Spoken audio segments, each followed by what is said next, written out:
Hello everyone, welcome back to my channel. और कैसे हैं आप लोग। आज के वीडियो में मैं करने जा रही हूँ the last kingdom season 2 episode 2 का एक्सप्लेनेशन। पहले के वीडियोस अगर आप लोगों ने नहीं देखे हैं तो डिस्क्रिप्शन बॉक्स में लिंक्स मिल जाएंगे। और अगर आप लोग न्यू हो मेरे चैनल पर तो प्लीज़ चैनल को सब्सक्राइब कर देना और वीडियो को लाइक भी कर देना। तो चलिए देरी ना करते हुए स्टार्ट करते हैं आज का वीडियो। क्याटन के भेजे हुए लोग कम्बरलैंड पहुंच जाते हैं। कम्बरलैंड में ऊथरेड गूथरेड के सिपाहियों को स्वॉर्ड स्किल्स सिखा रहा है। ऊथरेड और गूथरेड की बहन गिजेला, इन दोनों के बीच कुछ चल रहा है। दोनों एक दूसरे को देखकर स्माइल पास कर रहे हैं। किंग गूथरेड भी वहीं मौजूद है। तभी क्याटन का आदमी वहां पहुंचता है। वह अपना परिचय गलत बताता है। वो कहता है कि मैं नॉर्थ ईस्ट के ब्रीनिया शहर के डेन को सर्व करता हूँ। वहाँ के राजा अब बूढ़े हो चुके हैं। वो अपने ज़मीन की सुरक्षा नहीं कर सकते। उन्हें लगता है कि क्याटन उनकी ज़मीनें हड़प लेगा, इसलिए उन्होंने मुझे यहाँ भेजा है ताकि मैं आपकी सेना में शामिल हो सकूं और आप हमारी भी सुरक्षा कर सको। राजा खुशी खुशी उसे अपनी सेना में शामिल कर लेता है। राजा गूथरेड ऊथरेड से अपने मन की बात शेयर करता है। वो कहता है, जैसे मेरे पिता ने क्रिश्चियन धर्म अपनाया था, मैं भी बैप्टिज्म करवा के क्रिश्चियन धर्म अपनाना चाहता हूँ पूरे समाज के सामने। मैं किसी सेक्सन लड़की से शादी करना चाहता हूँ ताकि सेक्सन्स और डेंस दोनों का मुझ पर विश्वास बने। ऊथरेड राजा गूथरेड को सलाह देता है कि आपको जल्दी से जल्दी एफएच को अपने कब्जे में ले लेना चाहिए, इससे पहले कि डेन ब्रदर्स वापस आ जाएं। लेकिन गूथरेड एबर्ट इडर्ट के सलाह के बिना कुछ नहीं करना चाहता। उसे लगता है कि आज वो एबर्ट इडर्ट की वजह से ही राजा है, इसलिए उनसे पूछ करके ही वो कोई भी स्टेप लेगा। गूथरेड की बहन गिजेला चर्च के अंदर बैठी होती है। ऊथरेड भी वहाँ आता है और उससे बातें करने लगता है। गिजेला एक क्रिश्चियन नहीं है, लेकिन उसे चर्च में शांति मिलती है। वो बताती है उसका भाई गूथरेड सालों से गुलाम था। आज वापस आने के बाद वो मेरी लाइफ को कंट्रोल करना चाहता है। वो चाहता है मेरी शादी राजनीतिक हित के लिए हो, लेकिन मेरे लाइफ के इम्पोर्टेंट डिसीजंस मैं ही लूँगी। उन दोनों को बातें करते हुए ब्रदर ट्रू वहाँ देख लेते हैं और उसका गलत अर्थ निकालते हैं। गिजेला वहाँ से चली जाती है। ऊथरेड चर्च में अकेला है। तभी वहाँ एक छोटा लड़का आता है और वो कहता है कि ऊथरेड का घोड़ा बीमार है। ये बात सुनकर ऊथरेड तुरंत एस्टेबल की तरफ चला जाता है, लेकिन वहाँ ऊथरेड का घोड़ा बिल्कुल सही सलामत था। लेकिन अचानक क्याटन के लोग वहाँ पहुँच जाते हैं और ऊथरेड पर अटैक कर देते हैं। वो उन्हें मारने ही वाले होते हैं कि अचानक हिल्ड और हेलिक भी वहाँ पहुँचते हैं और वो लोग ऊथरेड को बचा लेते हैं। ये सभी मिलकर क्याटन के सारे लोगों को मार डालते हैं, बस एक को जिंदा छोड़ देते हैं। ऊथरेड सभी लाशों के सर को काट कर सारे सरों को एक बोरे में महफूज रखने के लिए कहता है। ये काम हेलिक को दी जाती है, लेकिन हिल्ड भी उसमें से एक लाश का सिर काटना चाहती। हिल्ड एक नन है, लेकिन अतीत में जो कुछ भी हुआ उसके साथ, उस वजह से वो एक योद्धा बनना चाहती है और खुद की सुरक्षा करना चाहती है। हिल्ड वो सारे काम करना चाहती है जो एक योद्धा बहुत आराम से कर सकता है। हेलिक उसे एक कुल्हाड़ी देता है ताकि वो ये काम आराम से कर ले, लेकिन वो अपने छोटे से चाकू के मदद से ही उस लाश का सर काटती है। उसके बाद उसे वॉमिट हो जाता है। राजा ऊथरेड कम्बरलैंड के सारे लॉर्ड्स को एक सभा में बुलाता है। उनका धन्यवाद करता है सारे डिसीजंस में राजा का साथ देने के लिए और उन्हें बताता है कि हम बहुत जल्द एफएच शहर पर अटैक करने वाले हैं। वहां मौजूद एक लॉर्ड उल्फ इस बात से ऐतराज जताता है। उसका कहना है कि एफएच में हमारा कोई दुश्मन नहीं है। वहाँ ऑलरेडी सेक्सन्स का राज है। अगर हम अपना लैंड छोड़कर जाते हैं वहाँ, तो हमारे लैंड की सुरक्षा कौन करेगा। एनिमीज वहाँ अटैक कर सकते हैं। ऊथरेड बीच में इंटरप्ट करता है और कहता है कि एफएच में बहुत सारा धन है, घोड़े हैं, चांदी है। अगर हम वहाँ टाइम पर अटैक करें तो वो सब हमारा होगा। एबर्ट इडर्ट बीच में ही इंटरप्ट करते हैं और ऊथरेड की बात को काटते हुए कहते हैं कि एफएच शहर पापियों का अड्डा है, वहाँ हर तरह के कुकर्म होते हैं। हमें एक पवित्र सेना बनाने की जरूरत है और उस शहर को साफ करने की जरूरत है। फादर बेओका का काम खत्म हो चुका है। आज वो वापस वेसेक्स की तरफ जा रहे हैं, इसीलिए ऊथरेड के साथ वो एक आखिरी जाम पी रहे हैं। ऊथरेड नहीं चाहता है कि फादर बेओका अभी उसे छोड़कर जाएं। उसे इस बात की चिंता है कि फादर बेओका अकेले कैसे सफ़र करेंगे, रास्ते में खतरा हो सकता है। लेकिन फादर बेओका उसे बताते हैं कि मेरे पास एक बड़ा क्रॉस है। इसके अलावा सेंट कैथबर्ट के 2 दांत भी वो अपने साथ लेकर जा रहे हैं। इन सब से उनकी सुरक्षा होगी और वो ये दांत एक तोहफे के तौर पर किंग अल्फ्रेड के लिए लेकर जा रहे हैं। ऊथरेड इन सब बातों पे विश्वास नहीं करता है। उसे नहीं लगता कि इन सब चीज़ों से रास्ते में उनकी सुरक्षा होगी, लेकिन फादर बेओका ने ठान ली है, उन्हें अब वापस जाना है। ऊथरेड को समझाते हुए फादर बेओका कहते हैं कि ऊथरेड की बहन गिजेला किंग अल्फ्रेड की बेटी एथलफ्लाइड की तरह ही उनका विवाह राजनीतिक हित के लिए किया जाएगा। यहाँ वो इनडायरेक्टली ऊथरेड को समझाते हैं क्योंकि उन्हें पता है कि ऊथरेड के मन में गिजेला को लेकर भावनाएं हैं और यहाँ एपिसोड में हमें पहले से हिंट दे दिया गया है कि अब कहानी एथलफ्लाइड की भी दिखाई जाएगी। वो ऊथरेड को आगाह करते हुए समझाते हैं कि राजा ऊथरेड तुम्हें पसंद करते हैं, लेकिन उनके आसपास के लोग तुम्हें नहीं पसंद करते हैं, तो तुम्हें इस बात के लिए सावधान रहना चाहिए।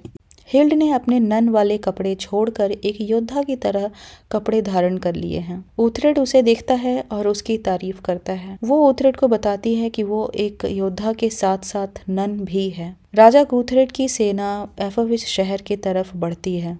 इस सेना को पवित्र सेना की तरह दिखाने के लिए सेंट कैथबर्ट के ताबूत को भी साथ में लेकर चल रहे हैं। ब्रदर ट्रू एबट ईड्रेड से बोलते हैं कि ऊथरेड और गिजेला ये दोनों आपस में अकेले में मिलते हैं और बातें करते हैं। एबट ईड्रेड उन दोनों पर नजर रखने के लिए ब्रदर ट्रू को कहते हैं, जैसे कि उनके मन में कोई प्लान चल रही हो। किंग अल्फ्रेड की बेटी एथलफ्लाइड, जो कि अब बड़ी हो चुकी है, वो सॉर्ड स्किल्स सीख रही है। किंग एल्फ्रेड और एल्सविथ ये दोनों दुनिया के किसी भी माँ बाप की तरह अपनी बेटी की शादी को लेकर चिंतित हैं। कैटन का वो आदमी जिसने ऊथरेड पर अटैक किया था, उसमें से एक आदमी अभी भी जिंदा है और उसे बंदी बनाकर रखा गया है। वो हिल्ड को बुलाता है और कहता है कि उसे टॉयलेट जाना है। हेलिग उसे टॉयलेट लेके जाता है, लेकिन वो मौका पाकर हेलिग पर अटैक कर देता है, उसके गले पर तलवार तान देता है। नुकसान तो कुछ नहीं पहुंचाता, लेकिन वो कहता है कि उसे लॉर्ड ऊथरेड से मिलना है और ऊथरेड से बात करनी है। वहाँ खड़ा दूसरा आदमी जल्दी से ऊथरेड को बुलाने चला जाता है। ऊथरेड के साथ साथ वहाँ सारे लोग पहुँच जाते हैं। वो बंदी ऊथरेड से कहता है कि वो कैटन का नाजायज़ औलाद है और वो कैटन से बदला लेने के इरादे से ही उसकी सेना में शामिल हुआ था और आज मैं आपके लिए काम करना चाहता हूँ। वो कसम भी खाता है और अपनी बात का विश्वास दिलाता है। ऊथरेड को उसकी बात पे विश्वास हो जाता है, जबकि एबट ईड्रेड उसकी बात पे विश्वास नहीं करते हैं और वो ऊथरेड को उसे मारने के लिए कहते हैं। ऊथरेड एबट ईड्रेड की बात नहीं मानता है और उसे माफ़ करके अपनी सेना में शामिल कर लेता है। एबट ईड्रेड ऊथरेड के खिलाफ सबको भड़काते हुए कहते हैं कि ऊथरेड अपने आप को भगवान से भी ऊपर समझता है, लेकिन गिजेला और गूथरेड दोनों पे ही इस बात का कोई असर नहीं होता है। गिजेला जब अपनी टेंट में रात के समय अकेली होती है, उस टाइम ऊथरेड उसके पास आ जाता है और दोनों एक दूसरे के साथ इंटीमेट हो जाते हैं। ब्रदर ट्रू को किसी बात का शक था, इसीलिए वो गिजेला के टेंट के आसपास मंडरा रहे थे, लेकिन हिल्ड नोटिस कर लेती है और वो जब ब्रदर ट्रू से पूछती है तो ब्रदर ट्रू बहाना बनाकर वहाँ से चले जाते हैं। एबट ईड्रेड ब्रदर ट्रू को एक पत्र लेकर बेबनबर्ग जाने के लिए कहते हैं। बेबनबर्ग जहाँ अभी ऊथरेड के चाचा एल्फ्रेज का शासन है।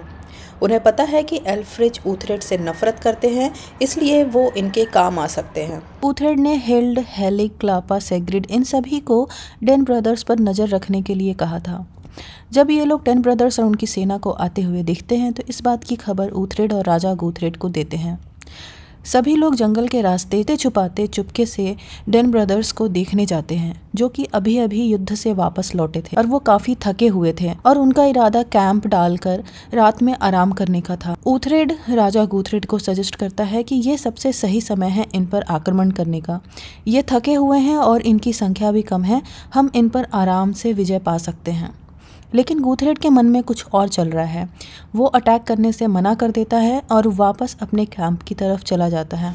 राजा गूथरेड डेन ब्रदर्स के साथ समझौता करना चाहते हैं, लेकिन गूथरेड समझाता है कि हमें समझौता करने की ज़रूरत नहीं है, वो हमसे संख्या में कम है, थके हुए हैं और उनका कब्जा किया हुआ शहर एफोविच वो भी अब हमारे कब्जे में है। लेकिन राजा ने मन बना लिया है और वो ऊथरेड की नहीं सुनते हैं और वो खबर भिजवा देते हैं डेन ब्रदर्स के पास। अगले दिन डेन ब्रदर्स के साथ समझौता होता है। राजा ऊथरेड डेन ब्रदर्स के सामने प्रस्ताव रखते हैं कि एफोविच शहर अब मेरा है क्योंकि मैंने उस पर कब्जा कर लिया है, लेकिन अगर तुम मेरे साथ समझौता करते हो तो मैं डनहोलम, जहाँ पर अभी क्याटन का शासन है, मैं वह तुम्हें ऑफर करता हूँ। इस बात पर दोनों भाई भड़क जाते हैं, लेकिन उनका कहना है कि उस जमीन पर क्याटन का कब्जा है और उसे हराना इतना आसान नहीं है। लेकिन राजा ऊथरेड का मानना है कि हम लोग दोनों मिलकर एक सेना बनाएंगे और क्याटन को हराएंगे और वो जमीन तुम रख सकते हो। उन सब के बीच डील हो जाती है, लेकिन ऊथरेड इन सब में शामिल नहीं है। उसके अकॉर्डिंग ये एक गलत डील है, इस तरह से क्याटन को नहीं हराया जा सकता, लेकिन ऊथरेड की कोई भी वहाँ नहीं सुनता है। राजा ऊथरेड और उसकी सेना पहुंचती है एफोविच के किले में, जहां सारे ईसाई पादरी उनका स्वागत करते हैं। ऊथरेड सिगरेट से क्याटन और उसके किले डनहोलम की कुछ कमजोरियां पूछता है, लेकिन वो बताता है कि वहाँ कोई कमजोरी नहीं है। आपको याद होगा कि सिगरेट पहले क्याटन के लिए काम करता था, लेकिन अब वो ऊथरेड का वफादार है। लेकिन ऊथरेड का मानना है कि ऐसा कोई नहीं है जिसकी कोई कमजोरियां नहीं होती, मैं खुद ही पता लगाऊंगा।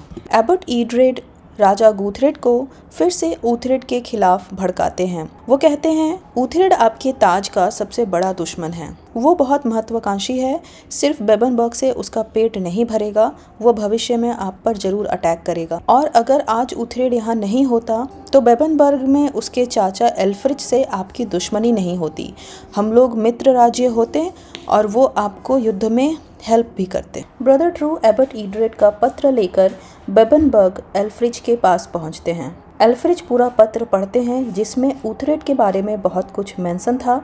वो ऊथरेड के बारे में बहुत सारे प्रश्न भी पूछते हैं। ब्रदर ट्रू बताते हैं कि वो एक वॉरियर है और गूथरेड के साथ है, लेकिन उसका सपना सिर्फ बेबनबर्ग नहीं है, वो पूरे नॉर्थम्ब्रिया पर राज करना चाहता है। इस पत्र में एक संधि की भी बात कही गई थी, जिसमें एबर्ट ईड्रेड ने 200 सिपाहियों की मदद मांगी थी। एल्फ्रिज मदद करने के लिए तैयार हैं। वो कहते हैं मैं अपने 200 सैनिक आपकी सेना में जोड़ने के लिए तैयार हूँ, बस मेरी एक ही शर्त है कि आप ऊथरेड का सर काट कर मुझे ला कर दोगे। ऊथरेड रात के अंधेरे में एक बोरे में कुछ सामान लेकर क्याटन के किले की तरफ बढ़ता है। मैं आप लोगों को बता दूं कि इस बोरे में क्याटन के भेजे हुए लोगों के कटे हुए सर हैं। अगले दिन सुबह क्याटन देखता है कि उसके किले के बाहर अलग अलग खंभों पर उसी के आदमी के कटे हुए सर लगे हुए हैं। वो पहचान करने के लिए अपने ही एक आदमी को बाहर भेजता है। वो सभी कटे हुए सर के पास जाकर पहचान करता है।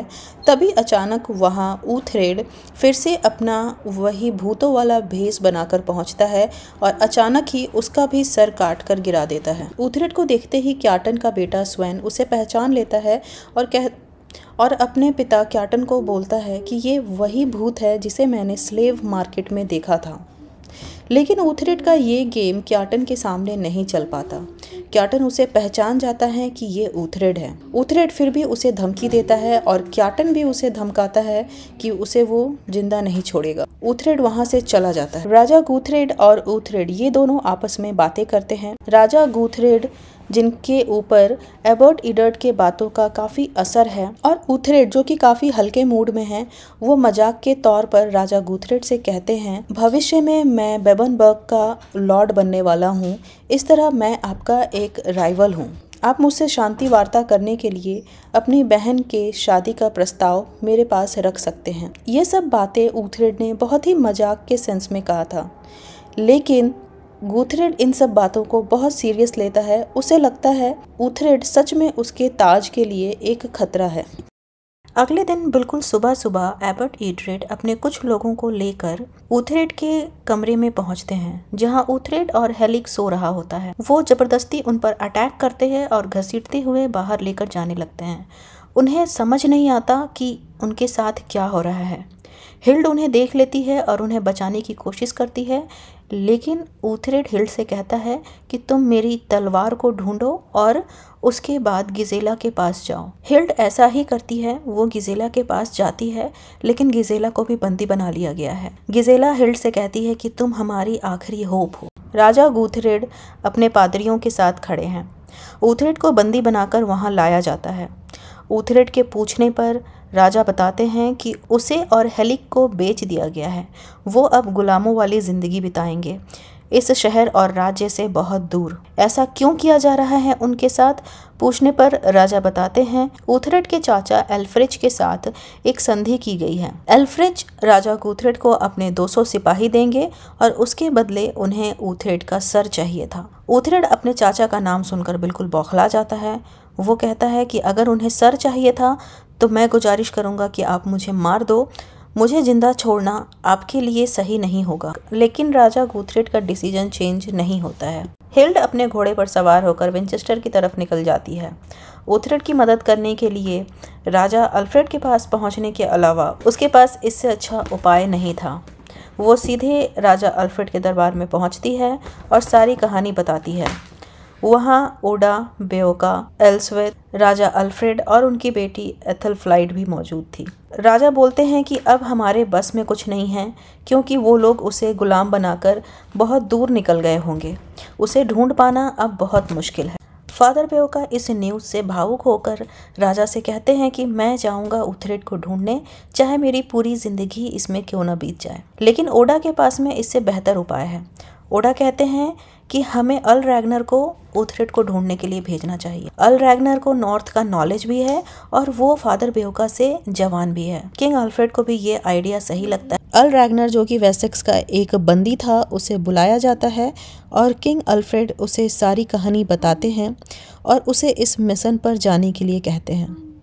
अल रैग्नर खुशी खुशी इस मिशन पर जाने के लिए तैयार हो जाता है। ऊथरेड और हेलिक को एक बीच के पास लाया जाता है जहां एक बड़ा सा शिप है जिसमें सारे गुलामों को लेके जाना है। ये लोग कोशिश करते हैं खुद को छुड़ाने का और वहां से भागने का, लेकिन ये बहुत मुश्किल है। उन्हें पकड़ लिया जाता है फिर से और बहुत मारा जाता है। और इसी के साथ में ये एपिसोड यहीं पर समाप्त हो जाता है। कैसा लगा मेरा ये एक्सप्लेनेशन? अगर कहीं कुछ छूट गया हो, कहीं कोई गलती हो गई हो तो प्लीज़ कमेंट बॉक्स में ज़रूर बताना। और वीडियो पसंद आया होगा तो लाइक करना और चैनल को ज़रूर सब्सक्राइब करना। मैं बहुत जल्दी एपिसोड 3 के एक्सप्लेनेशन के साथ मिलती हूँ। Till then bye bye.